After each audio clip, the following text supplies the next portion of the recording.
अपने समय में ये इतिहास की सबसे भयानक दुर्घटना थी। वहां सब कुछ बिल्कुल तबाह हो गया था। 1974 में विमान के गिरने से 300 से ज्यादा लोग मारे गए। इस मलबे को देखकर बताना मुश्किल है कि ये कभी विमान रहा होगा। हर कदम पर यह डर था कि आपका पैर किसी मानव अंग पर पड़ जाएगा। इस हादसे की वजह उजागर करने वाली जानकारी हजारों किलोमीटर दूर से मिली, जो एक ऐसे हादसे की दहला देने वाली कहानी बयां करती थी जिससे बचना मुमकिन था।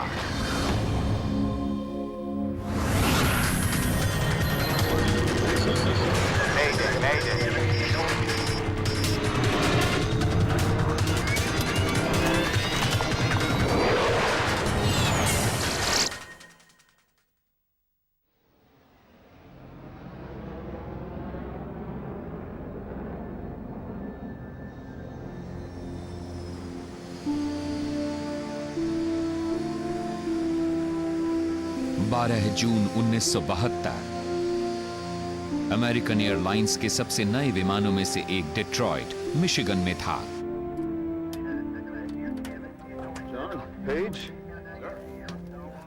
एकदम नया DC-10 विमान फ्लाइट 96 के रूप में टेक ऑफ के लिए तैयार था।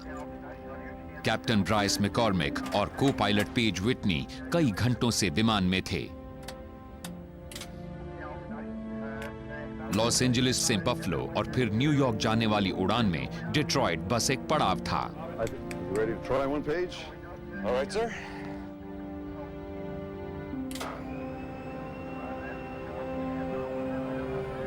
कैलिफोर्निया से इसे मैकॉर्मिक ने उड़ाया था, लेकिन अब इसे विटनी उड़ाने वाले थे।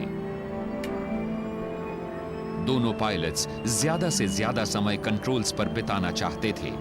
इन दोनों में से किसी को DC-10 उड़ाने का 75 घंटे से ज्यादा का तजुर्बा नहीं था। बहुत कम पायलट्स को इससे ज्यादा अनुभव था, क्योंकि ऐसे विमानों की तादाद बहुत कम थी। DC-10 विमान 1972 में ही आया था। यह पैसेंजर जेट्स में सबसे आधुनिक विमान था। स्टाइल और आकार में यह बाकी एयरलाइनर्स से अलग था। मैकडॉनल्ड डगलस कॉरपोरेशन ने इसके विकास में $1 अरब से ज्यादा की रकम खर्च की थी। 60 के दशक के अंत में जेटलाइनर्स बनाने वाली 3 बड़ी कंपनी मैकडॉनल्ड डगलस, बोइंग और लॉकहीड के बीच होड़ लगी थी कि कौन पहला जंबो तैयार करता है। इसलिए मैकडॉनल्ड डगलस DC-10 को जल्दी से जल्दी प्रोडक्शन में लाना चाहती थी, और वो डिजाइन की कुछ खामियों के कारण इसमें कोई देरी नहीं करना चाहती थी। इस विमान को खरीदने वाली शुरुआती कंपनियों में अमेरिकन एयरलाइंस भी थी।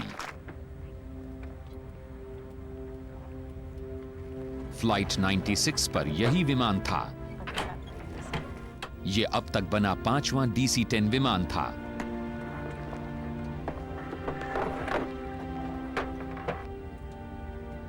सिडिया स्मिथ ने हाल ही में DC-10 की पहली चीफ फ्लाइट अटेंडेंट की ट्रेनिंग ली थी। मैं बहुत उत्साहित थी क्योंकि ये हमारी कंपनी के शुरुआती जंबो जेट्स में से एक था और इसमें चीफ फ्लाइट अटेंडेंट के तौर पर मैं जाने वाली थी। मैं हमेशा से किसी बड़े जेट में नंबर 1 बनना चाहती थी। I got you.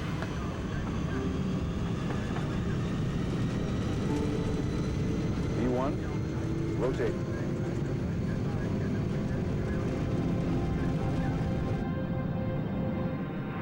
शाम के 7 बजे के ठीक बाद फ्लाइट 96 डेट्रॉयट एयरपोर्ट से रवाना हुई।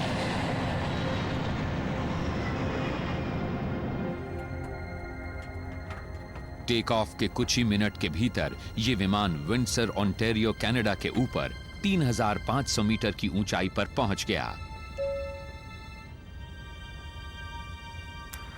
मैं अपनी सीट पर बैठी थी। कैप्टन ने सीट बेल्ट बांधे रखने का संकेत बंद कर दिया और मैं गैलरी की ओर बढ़ रही थी। उस समय विमान थोड़ा तिरछा था क्योंकि वो ऊपर की ओर जा रहा था और इसीलिए मुझे कॉफी मशीन ऑन करने के लिए नीचे की ओर चलना पड़ रहा था।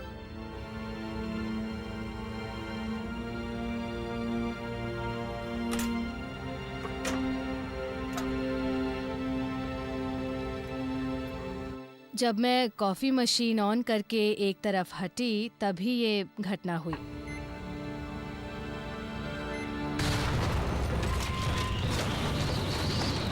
मुझे याद है कि मैं गिर गई थी। विमान सीधा था और वो अचानक एकदम एक तरफ झुक गया।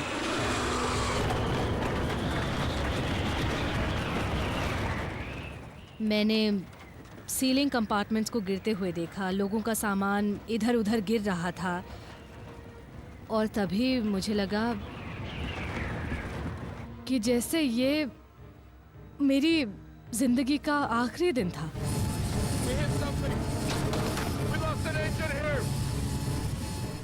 कॉकपिट में क्रू अपने जेट को संभालने की जद्दोजहद में था। विमान के 3 इंजन्स को कंट्रोल करने वाले थ्रॉटल्स नाकाम हो गए थे। इंजन अब बिल्कुल जोर नहीं लगा रहे थे। ये विशालकाय जेट धीमा पड़ रहा था। उस वक्त विमान अचानक काफी नीचे आ गया। इसके बाद विमान का एक हिस्सा टूटकर मेरे चेहरे से टकराया।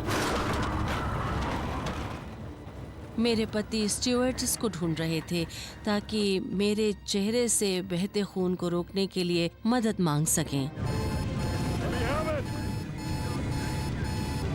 मैककॉर्मिक ने विमान का नियंत्रण संभाल लिया। उन्होंने विटनी के साथ मिलकर जेट को सीधा कर लिया, लेकिन फ्लाइट 96 पूरी तरह से क्षतिग्रस्त हो चुकी थी।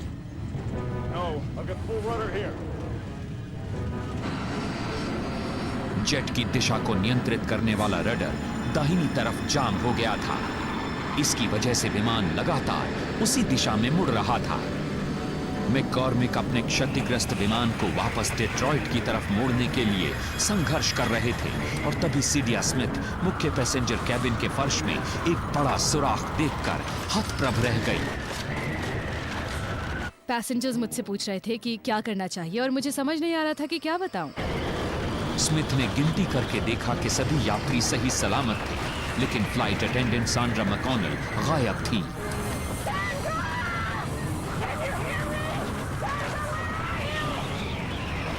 आखिरकार मैंने उसे एक बाथरूम से निकलते हुए देखा। सुरक्षित जगह पर पहुंचने के लिए मैकॉनल को फर्श पर मौजूद सुराख को पार करना था।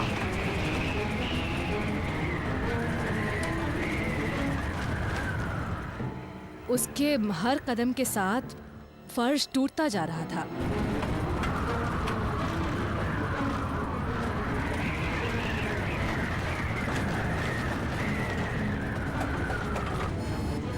क्रू विंग्स पर लगे इंजन्स को चालू करने में कामयाब हो गया था, लेकिन टेल पर लगा तीसरा इंजन कोई हरकत नहीं कर रहा था।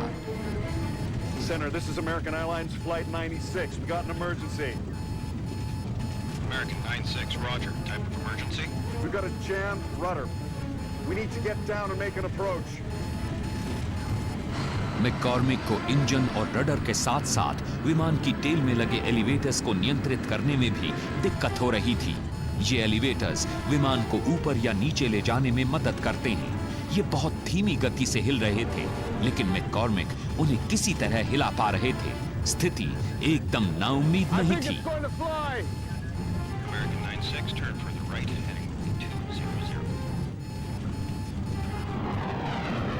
एलिवेटर्स पर पूरा नियंत्रण नहीं होने और रडर के दाहिनी तरफ फंस जाने की वजह से मैककॉर्मिक को अपने विमान को मोड़ने के लिए इंजन्स का इस्तेमाल करना पड़ रहा था। विमान के एक तरफ के इंजन को तेज करते हुए वो दिशा बदल सकते थे, लेकिन इससे तेजी से मुड़ना मुमकिन नहीं था। Rudder control whatsoever. So our turns are going to have to be very slow and cautious.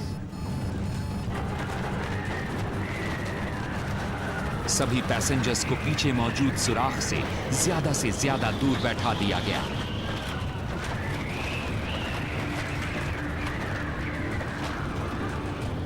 लेकिन लोरेटा केमिंस्की के अलावा विमान में अब तक कोई भी व्यक्ति गंभीर रूप से जख्मी नहीं था।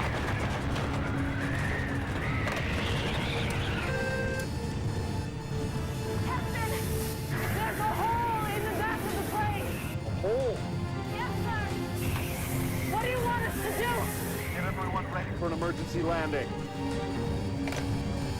ब्राइस मैककॉर्मिक का DC-10 पूरी तरह से क्षतिग्रस्त था। विमान में सवार सभी पैसेंजर्स की जिंदगी इस बात पर निर्भर करती थी कि वो अपने क्षतिग्रस्त विमान को सही सलामत उतार पाते हैं या नहीं। डेट्रॉइट से बफलो की छोटी सी एक उड़ान एक झटके में कैप्टन ब्राइस मैककॉर्मिक की जिंदगी की सबसे बड़ी चुनौती भरी उड़ान बन गई थी। डेट्रॉइट की ओर लौटते हुए मैककॉर्मिक ने विमान को सही सलामत उतारने के लिए उसे धीमा करना शुरू कर दिया, लेकिन इससे उनका विमान खतरनाक ढंग से तेजी से नीचे आने लगा। सामान्य रूप से मैककॉर्मिक को 1 मिनट में 700 फुट नीचे आना चाहिए था, लेकिन वो इससे दुगने से भी ज्यादा यानी 1 मिनट में 1600 फुट नीचे आ रहे थे। इस रफ्तार से मैककॉर्मिक रनवे से काफी पहले ही जमीन से टकरा जाते। उन्होंने नीचे आने की गति कम करने के लिए इंजन तेज कर दिए। मैककॉर्मिक ने विमान के नीचे आने की रफ्तार को कम करके 700 फुट प्रति मिनट कर दिया, लेकिन इसके लिए उन्हें आगे बढ़ने की रफ्तार बढ़ानी पड़ी थी, यानी अब वो सामान्य से कहीं ज्यादा तेजी से लैंड करने वाले थे। इस संकट के शुरू होने के बाद से मैककॉर्मिक ने अब पहली बार पैसेंजर्स से बात की। Gentlemen, this is your captain speaking. We've had a small problem, but the plane is under control now, and we're heading back to Detroit for an emergency landing. Bryce McCormick कितने शांत थे, मानो वो विमान में पैसेंजर्स का स्वागत कर रहे हों। रवाना होने के आधे घंटे के भीतर बुरी तरह से क्षतिग्रस्त DC-10 डेट्रॉइट एयरपोर्ट की ओर लौट रहा था।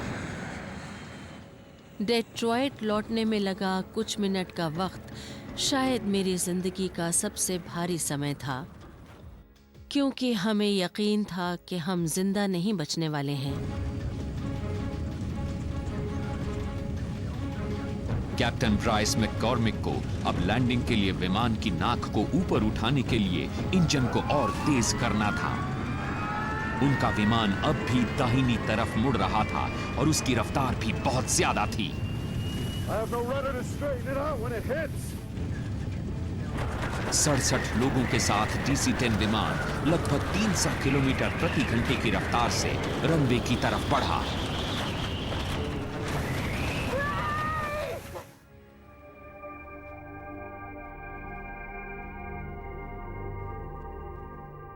लैंडिंग हमारी उस उड़ान का सबसे डरावना हिस्सा था।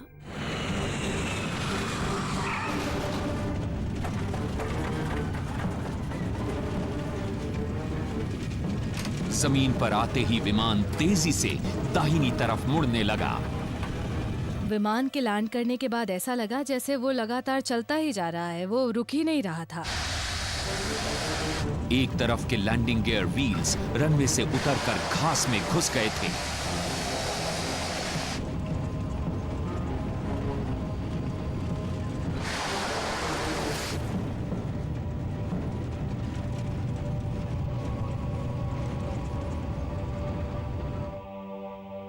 डरावने तरीके से जमीन पर आने के बाद आखिरकार ये विमान रनवे के खत्म होने से महज 300 मीटर पहले रुक गया।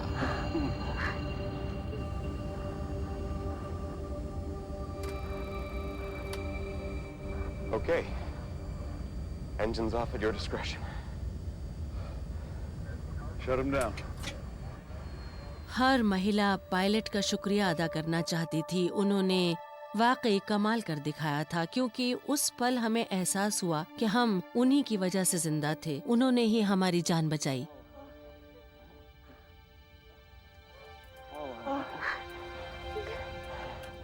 आमतौर पर हम किसी उड़ान को कह सकते हैं गुड फ्लाइंग या बैड फ्लाइंग, लेकिन ये उड़ान तो बहुत ही ज्यादा अच्छी थी। ये वाकई कमाल था। उन्होंने एयरमैन के रूप में अपने समूचे सहज ज्ञान और अपनी हर क्षमता का इस्तेमाल किया और ठंडे दिमाग से हालात को समझा। विमान के लैंड करने के बाद क्रू को पहली बार नुकसान का जायजा लेने का मौका मिला। जब सारे पैसेंजर्स उतर गए तो मैं और कैप्टन विमान के पिछले हिस्से में गए और हमने वहां जाकर उस सुराख को देखा। वो सब कुछ बहुत भयानक था। जैसा कि शुरू में पायलट्स को लगा था कि जेट किसी चीज से टकराया था, इस बात के कोई संकेत नहीं थे, तो फिर इस एयरलाइनर को इतना नुकसान किस चीज से हुआ था?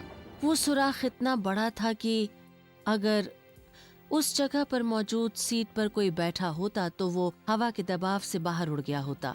उस समय तक हमें यही लग रहा था कि शायद ये किसी बम विस्फोट के कारण हुआ है।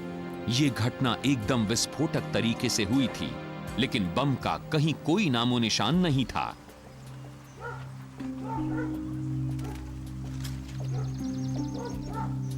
इन्वेस्टिगेटर्स ने अपना काम शुरू किया तो उन्होंने पाया कि DC-10 के सभी हिस्से डेट्रॉइट एयरपोर्ट तक नहीं पहुंचे थे। विमान के कार्गो होल्ड में मौजूद एक ताबूत डेट्रॉइट एयरपोर्ट से 30 किलोमीटर दूर विंडसर, ओंटारियो, कनाडा के पास मिला।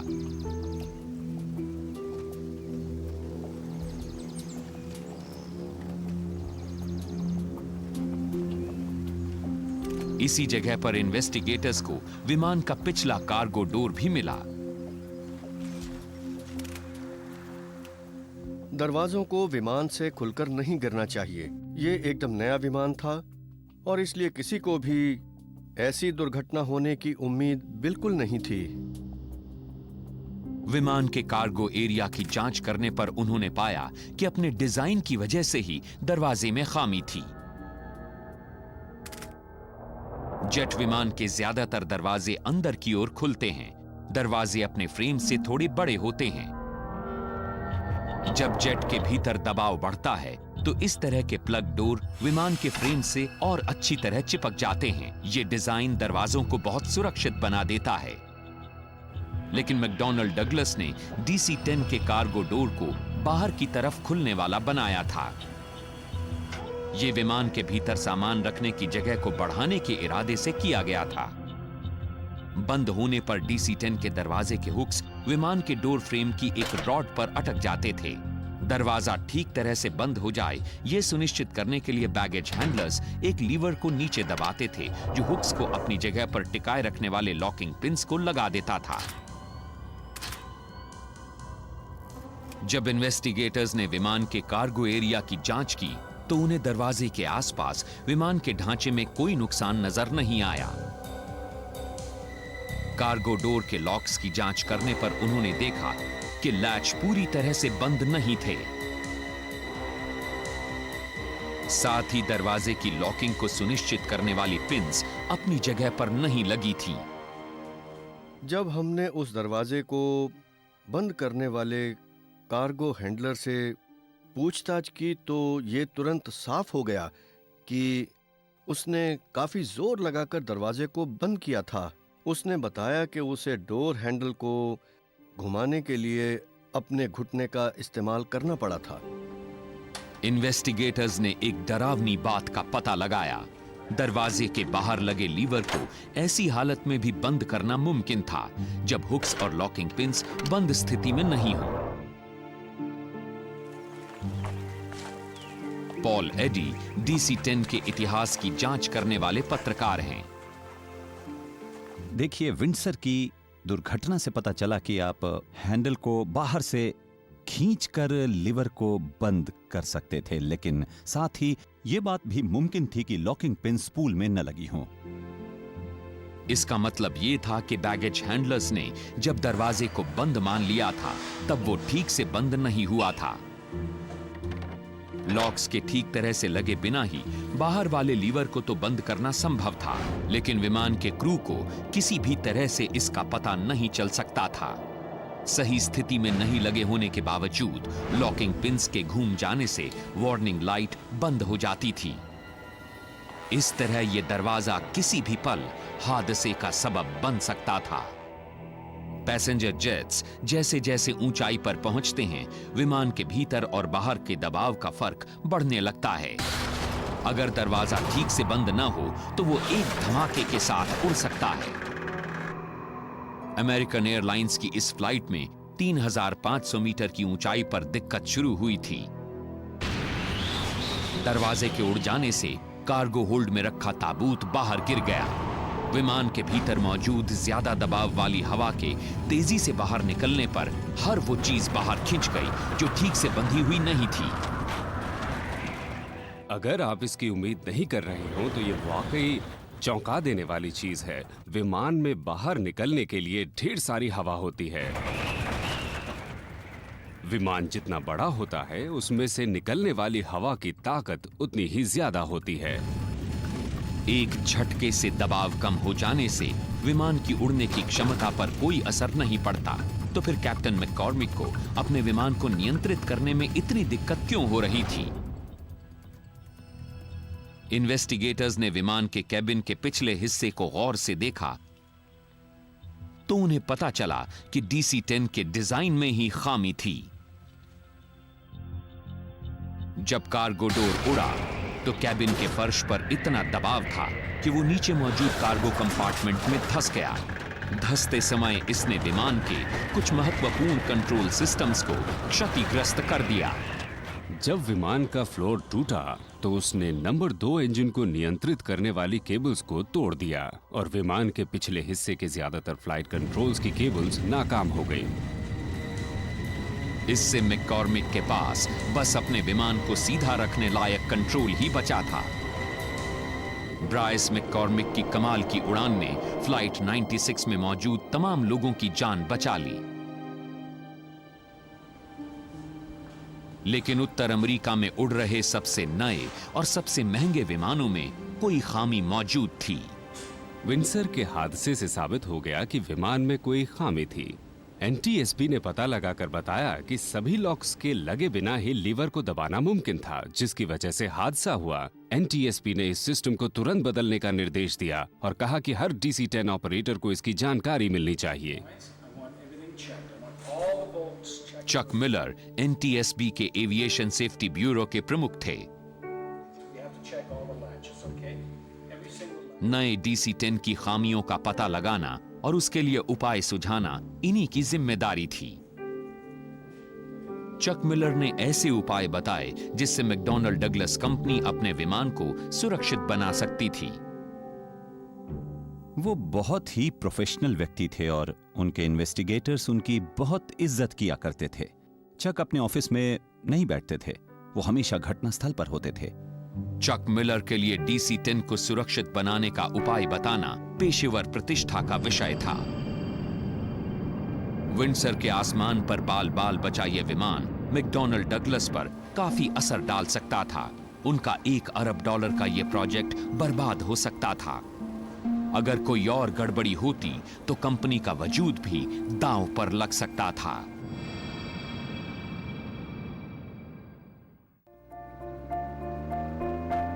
मार्च 1974 ये पेरिस में वसंत का एक खुशनुमा दिन था।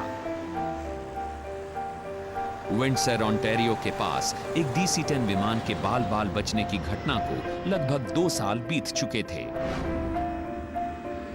अब 50 से भी ज्यादा नए DC-10 दुनिया भर में उड़ान भर रहे थे। इनमें से एक यानी कंपनी द्वारा बना 29वां DC-10 टर्किश एयरलाइन के पास था।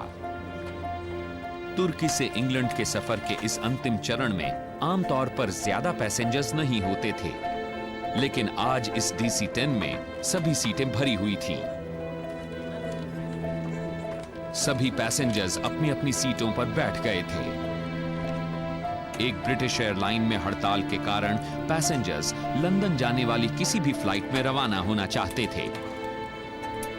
इस विमान में एकदम अंत में सवार होने वाले लोगों में से एक वेंडी व्हील भी थी। वो एक मॉडल थी और स्पेन में शूटिंग के बाद लौट रही थी। 18 महीने पहले हमारी शादी हुई थी और हम परिवार शुरू करने वाले थे। मुझे लगता है कि मॉडलिंग में उसकी कामयाबी सिर्फ उसकी सुंदरता की वजह से नहीं थी, बल्कि इसका ये भी कारण था कि उसका व्यक्तित्व बहुत खुशमिजाज और प्यारा था। उसे सारे फोटोग्राफर्स पसंद करते थे। इतने सारे नए पैसेंजर्स के आ जाने की वजह से इस फ्लाइट में थोड़ी देरी हो गई।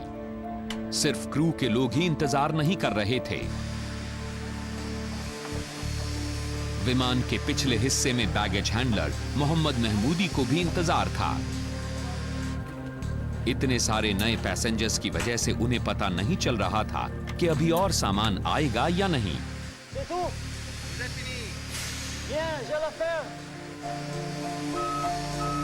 महमूदी को लगा कि अब और सामान नहीं आएगा, इसलिए उन्होंने पिछला कार्गो डोर लॉक कर दिया।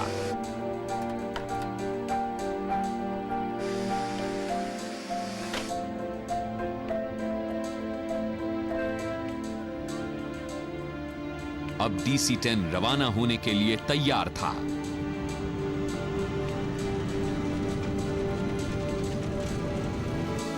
दोपहर 12:30 बजे के ठीक बाद THY फ्लाइट 981 ने पेरिस के आसमान में उड़ान भरी। लंदन 1 घंटे से भी कम की दूरी पर था। Race control, this is Tango Hotel Yankee 981. We're at 60, requesting clearance to flight level 230. Tango Hotel Yankee 981, you are cleared to flight level 230. 981, Roger.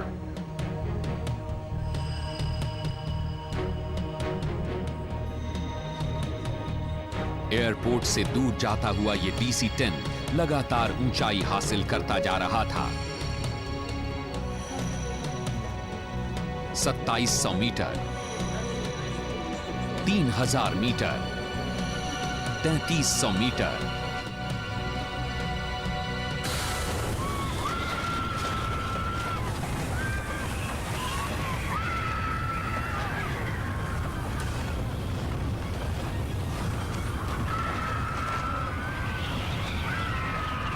तभी ये विशालकाय जेट एक झटका खाकर बाईं तरफ झुक गया।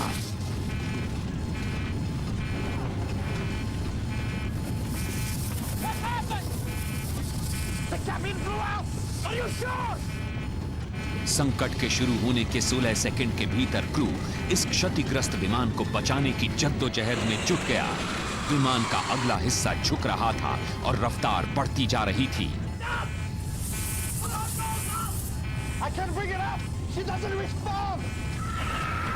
विमान के पिछले हिस्से में बैठे पैसेंजर्स ने एक खौफनाक दृश्य देखा। सीटों की 2 कतारें गायब हो गई थी। फर्श पर मौजूद एक बड़े सुराख से यात्री फ्रांस के आसमान को देख सकते थे।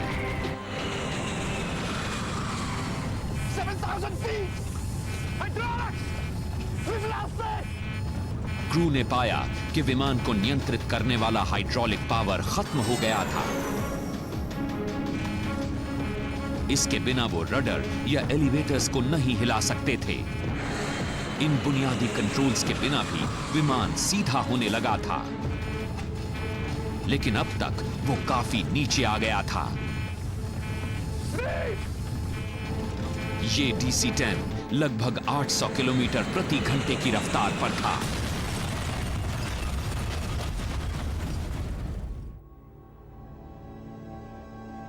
पेरिस से लंदन जाने वाली ये उड़ान इंग्लिश चैनल तक भी नहीं पहुंच पाई थी।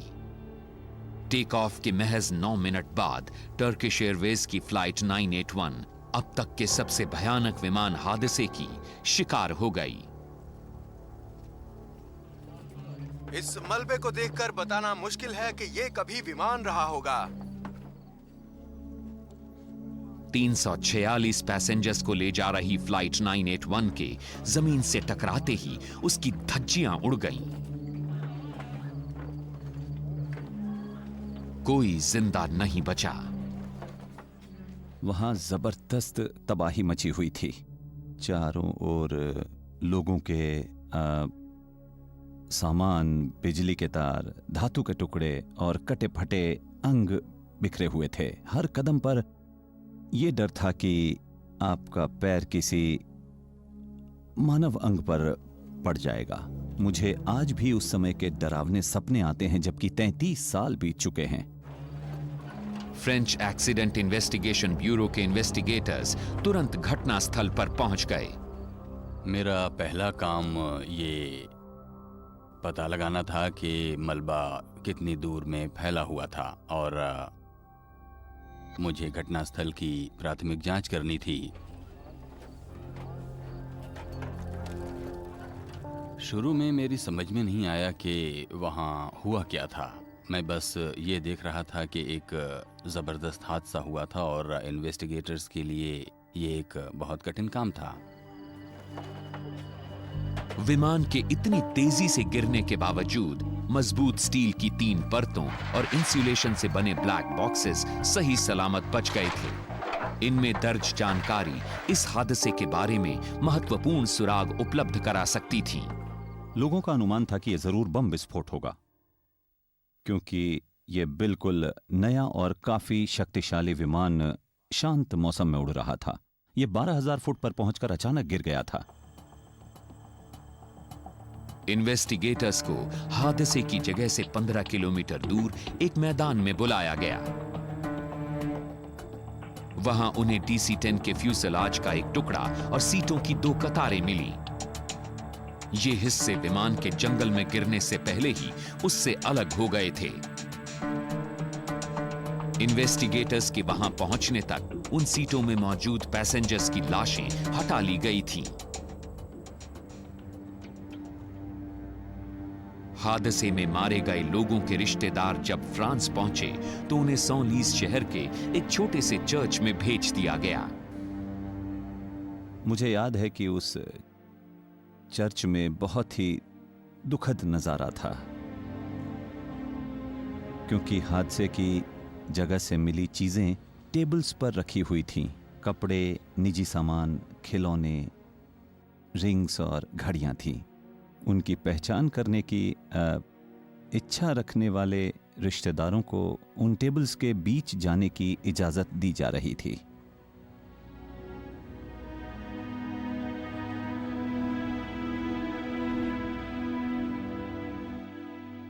उन्होंने एक पैकेट दिया जिसमें मेरी पत्नी की शादी और सगाई की अंगूठी थी। अंगूठियां एकदम पिचक गई थीं। आप सोच सकते हैं कि उन्हें देखकर मुझे कैसा लगा होगा।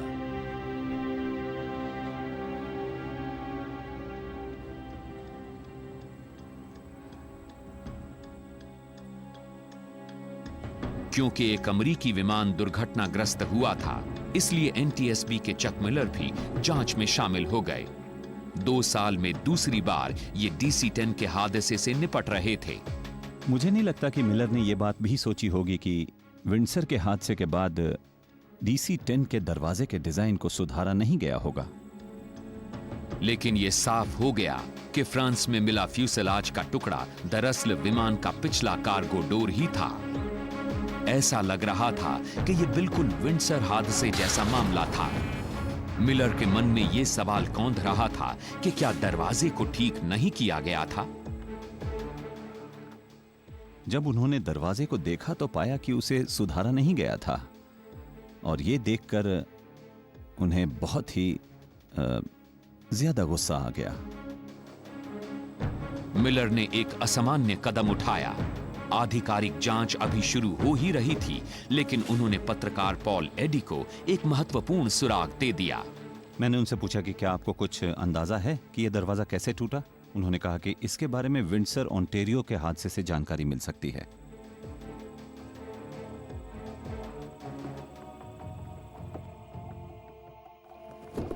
हेलो, मैं चक मिलर हूं। मिलर ने फ्रांसीसी इन्वेस्टिगेटर्स को अपनी शंका बताई। मैं आपको कुछ दिखाना चाहता हूं।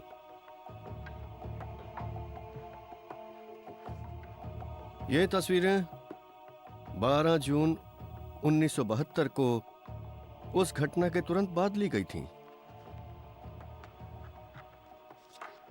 देखिए, हमने विंडसर हादसे की रिपोर्ट मांगी और हमारे साथ काम कर रहे इन्वेस्टिगेटर ने हमें फौरन काफ़ी जानकारियां दी।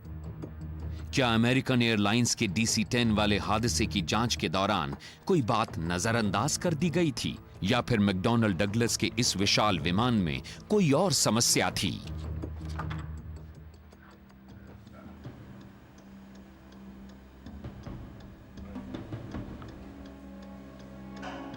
चक मिलर से हासिल जानकारी के साथ फ्रांसीसी इन्वेस्टिगेटर्स ने विमान के कार्गो डोर को बारीकी से देखा। उन्हें एक चौंका देने वाली जानकारी मिली। कहीं कोई नई समस्या नहीं थी, ये तो अमेरिकी एयरलाइंस जैसा ही मामला था। कार्गो डोर को बंद करने वाले लैच सही तरीके से लॉक नहीं हुए थे। पेरिस के आसमान में DC-10 से सीटों की 2 कतारें बाहर निकल आई थी। इससे यह भी साफ हो गया था कि विंडसर के हादसे की तरह ही इस बार भी विमान का फर्श धंस गया था।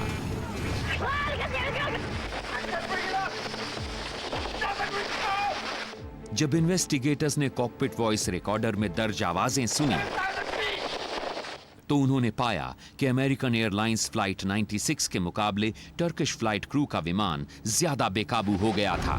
We need to get down and make an approach. I think it's going to fly.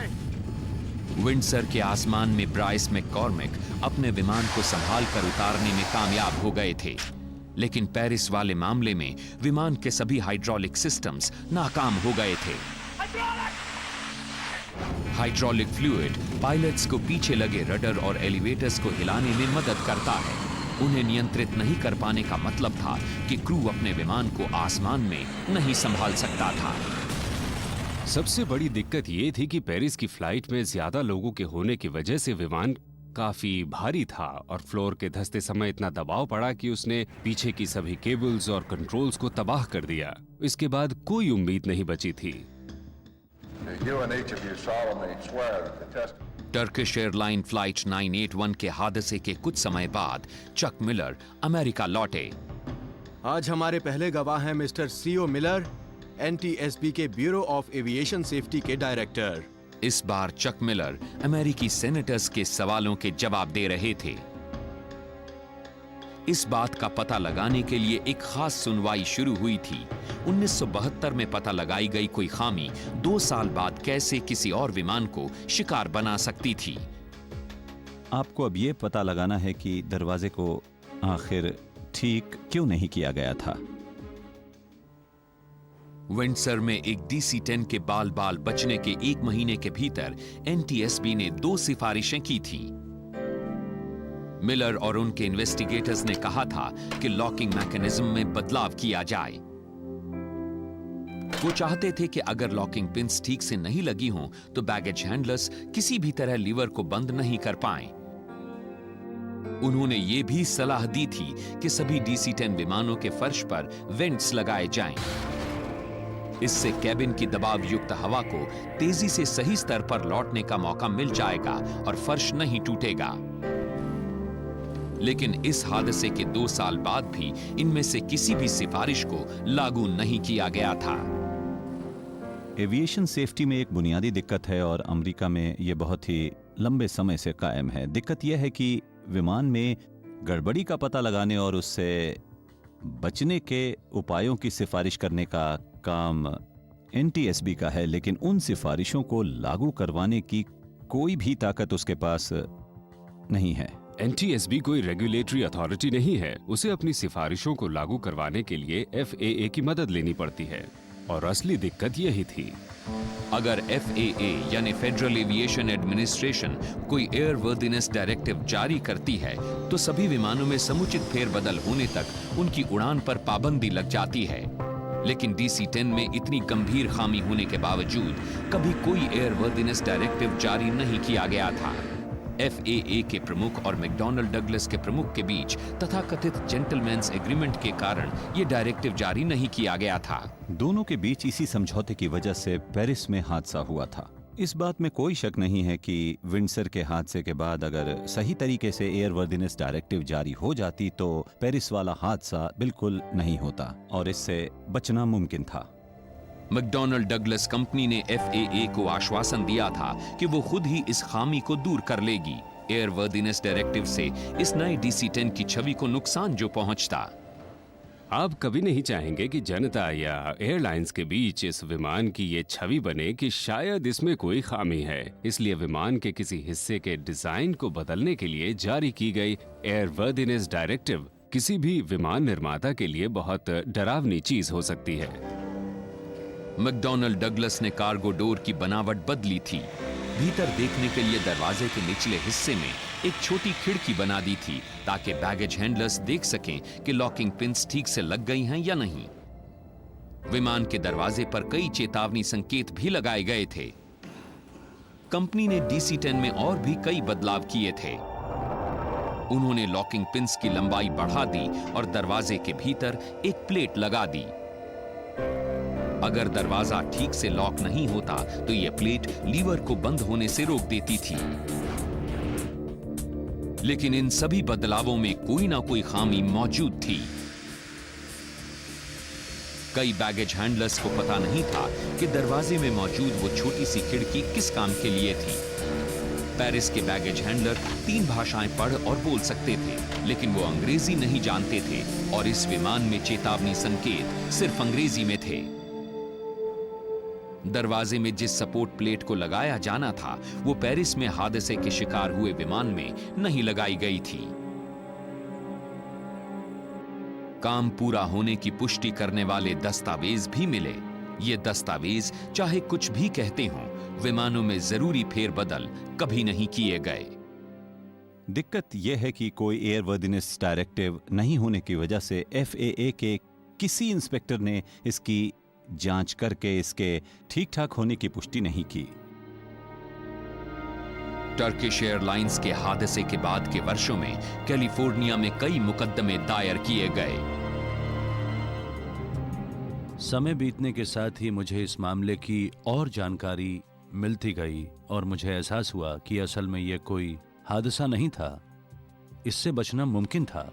मैं इस हादसे के लिए जिम्मेदार लोगों को सामने लाना चाहता था।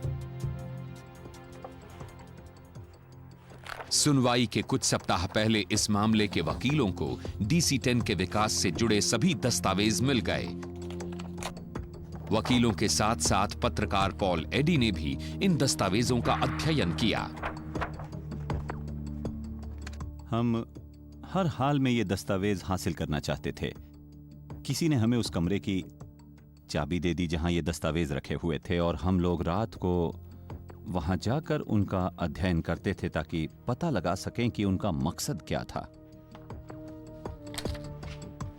ढेर सारे दस्तावेजों को पढ़ते समय एडी को एक कमाल की जानकारी मिली। ये मैकडॉनल्ड डगलस के लिए कार्गो डोर बनाने वाली कंपनी कॉन्वेयर के director of product engineering Don Applegate का एक मेमो था।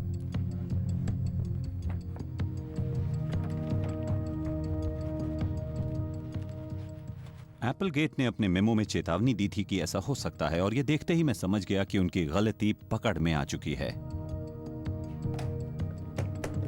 इस मेमो में DC-10 के लिए बन रहे कार्गो डोर्स और कैबिन के फर्श में वेंट्स नहीं होने की आलोचना की गई थी।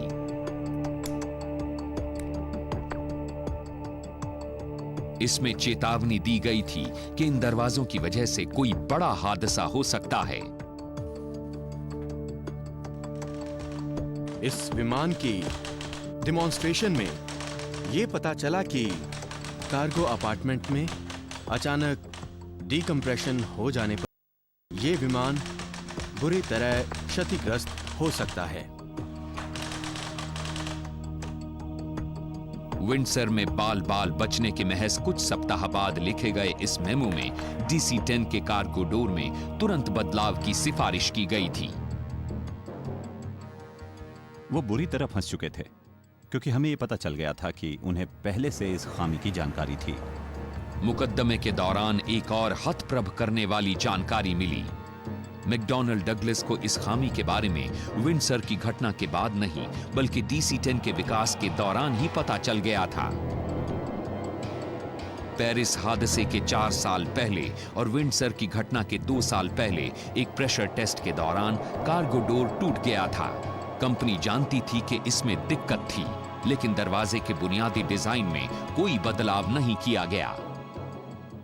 मुझे बिल्कुल यकीन नहीं था कि मैकडॉनल्ड डगलस जैसी बड़ी कंपनी ऐसी हरकत कर सकती है। ये पैसे के लिए आम लोगों की जिंदगी से खेल सकती है। एविएशन में इसे कहते हैं टूमस्टोन टेक्नोलॉजी। दूसरे शब्दों में कहा जाए तो ये हमेशा पैसे का मामला है। इतने वर्षों से ये बात बार बार सच साबित हो रही है कि हम किसी हादसे में बहुत सारे लोगों के मारे जाने के बाद ही इस नतीजे पर पहुंचते हैं कि किसी सुधार पर हमें पैसे खर्च करने चाहिए। एप्पलगेट मेमो और मुकदमे के दौरान उजागर हुई अन्य जानकारियों से इस मामले में एविएशन के इतिहास का एक सबसे बड़ा समझौता हुआ। मैकडॉनल्ड डगलस ने $8 करोड़ से ज्यादा का हर्जाना भरा। पेरिस हादसे के बाद आखिरकार DC-10 के कार्गो डोर को एकदम ठीक करने के लिए अचूक बदलाव किए गए। इस बार कोई भी चीज किस्मत के भरोसे नहीं छोड़ी गई। FAA ने एयरवर्दीनेस डायरेक्टिव जारी किया ताकि उड़ान के दौरान कोई दरवाजा कभी न खुल पाए। ये तरीका कारगर रहा। पेरिस हादसे के बाद किसी DC-10 विमान में कार्गो डोर से जुड़ी कोई गंभीर घटना नहीं हुई, लेकिन इस विमान के इतिहास और बेहद प्रतिस्पर्धी उद्योग पर असर जरूर पड़ा। मैकडॉनल्ड डगलस के कमर्शियल DC-10 विमानों की बिक्री काफी घट गई। इतने वर्षों से DC-10 उड़ाने वाले ज्यादातर पायलट्स को जिन्हें मैं जानता हूं, ये पुराना विमान पसंद है। फ्लाइट कंट्रोल्स के सख्त होने के कारण ये 747 से ज्यादा भारी लगता है, लेकिन फिर